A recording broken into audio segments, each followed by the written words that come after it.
रखल बावे जीजा, रखल बावे जीजा,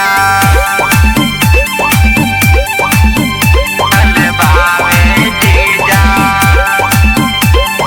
असो दशहरा में हमके घुमा दी, दुर्गा मैया के जीजा दर्शन करा दी। असो दशहरा में हमके घुमा दी, दुर्गा मैया के जीजा दर्शन करा दी। आइल बानी घूमे जीजा, जीजा जी रउआ गाँव में, जीजा जी रउआ गाँव में।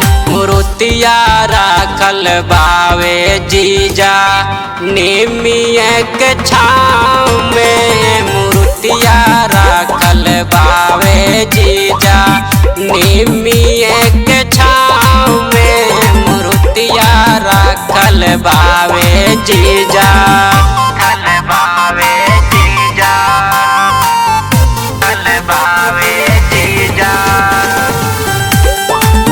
रखल बावे जीजा। रफीगंज से आइल बाड़ी दूरे गाजी भारी, चढ़ावे खातिर लेला जीजा लाल एगो साड़ी। रफीगंज से आइल बाड़ी दूरे गाजी भारी, चढ़ावे खातिर लेला जीजा लाल एगो साड़ी।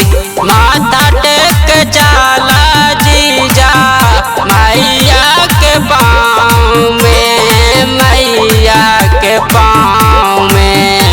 मूर्तिया रखल बावे जीजा निमिया के छाँव में, मूर्तिया रखल बावे जीजा निमिया के छाँव में, मूर्तिया रखल बावे जीजा, रखल बावे जीजा, रखल बावे जीजा, रखल बावे जीजा। माई के महिमा बाड़ा निराली, फेर दिहे नजर माई तोहरा पे काली। माई के महिमा बाड़ा निराली, फेर दिल नजर माई तोहरा पे काली। गावे ले गीतिया रमेश चढ़ाते नौमी, चढ़ाते नौमी।